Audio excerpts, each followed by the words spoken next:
in your deck, and you've got the perfect spells. You just got to draw lands to cast them. Yep. So can't fault a keep there. Again, congratulations to Matt Hoey for winning that match. Moving on to 7-1 now. Kyle Dominski's day does not come to a close, but top 8 is currently out the window. Jacob Baugh, actually Matt Hoey's only loss thus far. As they do travel together. They travel together for this tournament. On your left, playing Junk Reanimator. We had him on camera a little bit earlier, actually, against Hoey. That was the match that he won. He's against Darin Minard, playing Blue, White, Red Flash. Both talented players, and Darin a champion of the Flash school. I know he's played decks similar to this for the past several months. Jacob Baugh willing to move around a lot, but he's also he's got a little Reanimator style guy in him. He likes to play these decks that have multiple plans that do very powerful things, bordering unbroken, some might say. Yeah, both these players are 7-0 right now. Baugh with his Junk Reanimator deck, a little bit different than your traditional one. He does have 2 Deathrite Shamans in his main deck. He has I like that hedge. He has 2 copies of Gristlebrand in his main deck. He has 3 Lotless Trolls to be able to discard those in case he draws them. So it's not your traditional one that we saw David Baugh win with last week, but it's kind of in between. And I agree with you. I do like the Deathrite Shaman hedge because Junk Reanimator is picking up so much now. Yep. I've been trying to play decks that can actually just play Deathrite Shaman in them. It's a pretty nice feeling to have access to the card in the matchup, especially in game 1s. It's just it's basically too good of a card not to have somewhere in the format, right? It's not modern, obviously, but it's almost too good of a card not to have. As we see, Jacob does cast a Thragtusk, attacks with that Restoration Angel, and you're going to see Darin cast a Sphinx's Revelation to get himself some new cards, some new life, and a little bit more information. Yeah, our 2 caverns in play on Jacob's side are on Beast and Angel, which are the magic names in this particular matchup. In this matchup, with Demon being the 3rd magic name. Should it maybe happen. Gristlebrand. Oh, okay, good point. I missed that. Woo! Could get excited. Get a little spicy. Jacob does only have 2 Cavern of Souls, so we won't be seeing a Gristlebrand this game, but I'd like to see it. I'm not gonna lie. You see in Darin's hand, he does have a Snapcaster Mage, he also has a Searing Spear. You're also going to find a copy of Rest in Peace. He might have 2 of those in his hand. Looking at his sideboard, and something that, we have done together when we've been in the booth, and I've done it during the past handful of shows, just always looking to see how much graveyard removal people actually have. You find 3 Rest in Peace here for Darin, and his deck is able to actually find that rather quickly and cycle through his deck with Think Twice and Thought Scour and all that jazz, so he can actually reliably find one of those, where the other decks in the format don't really have the manipulation to find them. Yeah. Note that Darin doesn't go ahead and cast a Rest in Peace here. He's holding up mana. He has Counterflux. Has the incentive enough to do that. See, he also wants to get use out of that Snapcaster Mage before he actually lets the Rest in Peace do what it needs to do. And, presumably, Jacob doesn't have an Unburial Rites in his graveyard or something that, Darin actually cares about.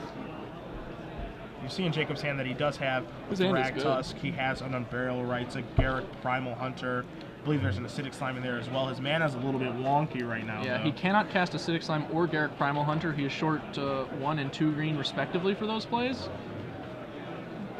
Uncounterable Thragtusks we got though. Yeah, we can do that. I know that everyone said that Cavern of Souls is going to ruin Magic, but it looks like Magic's just fine right now since the opponent cannot, Jacob cannot cast his spells. Does dodge that Counterflux, however. Obviously can't attack into the other Angel now that we've already cast our spell, so... Oh, we are Whoa. How about you take that, Glenn? What's going on? I mean, 13's low, but let's be reasonable. Well, Darin takes the proffered exchange here. Now you see a Snapcaster Mage. And you're going to see a Searing Spear take care of the front half of a Thragtusk. I don't really like that attack against a Sphinx's Revelation deck. I don't feel like you gain enough ground. I think board presence is more important than trying to force through damage. It just changes the way that Darin has to play the game. That attack, you're working with perfect information for the most part. You don't know the exact contents of Jacob's hand, but as far as the attacks and what Darin can actually do with all his untapped mana, he's working with, very clear information on what my opponent is trying to do, which is trying to whittle away at my life total, and I can stop that. Yep. See a Hollow Fountain coming to play on tap here for Darin. Down to 8. I imagine we're planning to just Snapcaster Sphinx's Revelation. That's like pretty clear line from this juncture. There's another Isolated Chapel. That's not green mana. No, it's not. That's actually got to be a little frustrating for Jacob. One of the few lands in his deck that doesn't produce green. You see him thumbing towards that Unburial Rites, and he is going to cast it. We'll see what he targets Likely a Thragtusk, because he does have 3 of those in his graveyard. You also see a Deathrite Shaman down there as well. We'll see if this pulls out the Counterflux from Darin, and it does. One thing about Darin, and the times that I've covered him in Dallas, I've been to Dallas actually twice, so he was there both times, and actually here, he's very patient with his blue-white, with his blue-white red flash deck. About when he wants to expend his resources, when he wants to commit to the board. You know, this is a deck that he's been playing for a very long time. You can definitely tell that in his mannerisms, just the way he plays. You know, it would be very understandable, Glenn, if someone just slammed down that Rest in Peace a long time ago. Yeah, it's a nice choke point that Jacob's created here, too. By casting in Barrier Rights this turn, after Darin kind of signaled that he was planning to Sphinx's Revelation via Snapcaster Mage or via the hand, Jacob cast this spell. That obviously makes a Flashback Revelation not nearly as good for Darin because he had to pay 3 mana. But also, now Darin has to choose between the Snapcaster Mage for Revelation or the Rest in Peace in order to get rid of the Burial Rights. Obviously, Darin is opting to go with getting rid of that Burial Rights and trading in the Snapcaster Mage for a Searing Spear on Beast token. But that's an actual pretty good trade for Jacob as far as his situation goes. Okay. He doesn't have to deal with a Sphinx's Revelation that would have drawn Darin, 4 more cards maybe. And he got rid of that Snapcaster Mage out of the hand. Didn't have to trade too bad with it. These are the minor victories that make up a game of Magic. It's all about the small things. Yeah. So we do see a Lotleth Troll here from Jacob. You're a little late. Rest in Peace is already in play, Lotleth Troll. But he does have some things to discard too with those Gristlebrands. Assemble the Legion. Yeah, Assemble the Legion is going to be a pretty nice one for Darin here. He just needs to dodge Jacob getting Acidic Slime online long enough for it to take over the game.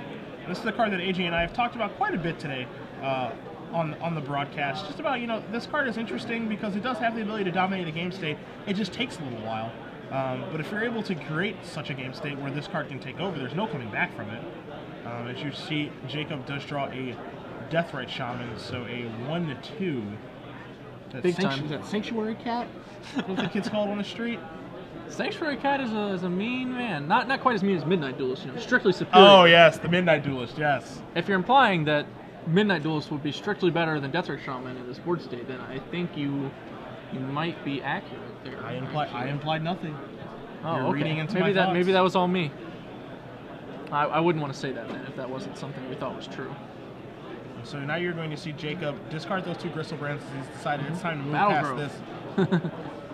That Lotleth Troll is going to get bigger, and you're going to see a little bit of regeneration. Just to be safe. Better safe than sorry. Some of the Legion token is going to occur. You're going to get a red-white human coming into play. That's going to put a counter on it. This is a limited all-star, but this card is slowly making its way into standard. First started off in sideboards, but people are starting to play it in their main decks now as well, and Darin has really been kind of one who's kind of spearheading that movement now. Yeah, some of the Legion earning the nickname Better Blossom. Oh, on the streets. You that's like that fun. one? I like that actually. It's not true, but I like Not it. even a little bit true. Yeah. No, like, comically untrue, I would say. But it's nice. The kids with the nicknames, I like that. Well, this thing's actually starting to work out for Jacob. That Lotleth Troll is going to chew up Darin's board if it doesn't get answered soon. Darin can't afford to block with Restoration Angel basically ever because that turns on Jacob's Restoration Angel. Yeah. And until then, Lotleth Troll's the cowboy. I don't think we ever really want to take it above 4 either because if it gets Azorius Charmed or something like that, we'll need to be able to get it back up to 4 when we replay it. And in Darin's hand, you do see a Rest in Peace. It looks to be a Counterflux as well. So definitely some good draw, a good draw there in the Counterflux for him. And not when he needs to defend himself though. He's really looking for a Sphinx's Revelation. I think that's his best possible draw. And Azorius Charm, which we just discussed, would be pretty reasonable. And that's actually about it. He's a little light here again on answers to this Lotleth Troll. Yeah. Those are basically the only things that do it, and neither of them actually, answer it on their own. Interesting enough, one of the cards that's actually going to kind of be able to try to answer this thing is Assemble the Legion cranking out tokens to crank out chump blockers a bunch. Because you're going to see another Gristlebrand discarded here to the Lotleth Troll. It's going to move it up into a 5/4. But Darin is playing very cautiously here because, again, his life total is pretty low. He's at 5. There's going to be some trample damage that takes place here. Yep. And he might actually finally have to pull the trigger on that Restoration Angel blocking. Assemble Legion's going to move on up. You're going to get 2 guys coming into play. But again, as you said, Glenn, he needs to draw, something of consequence here. The best card being Sphinx of Revelation. And next turn, Jacob's going to crash in with both creatures for sure. Supreme Verdict. That's not what he needs. Yeah, it looks like Darin's just dead. If Jacob sees it. If Jacob sees that he should be attacking with both creatures next turn, which I imagine he will based on his careful math with the attack increase last turn. He saw it right away. Yeah, waste no time there with that attack. Darin's like, man, I got 3 spells, but none of them are good. Yeah, somehow, some way, none of them are good. Oh, that's a Staticaster. Oh, okay, that changes things. We thought it was a Counterflux. We were wrong. That isn't. Is it Staticaster? That does change a lot of things. It buys him another turn. That's about its primary utility here. It can also shoot down the Restoration Angels. Yep. It will shoot down his own. Yeah. Because there's 3 damage on each one. 2 more creatures does the trick for Jacob. Okay, so yeah, 2 more. He drew a lot of control this turn to make it lethal. Okay, gotcha. Jacob, no doubt, saying, man, this Lotlet Troll, so sweet.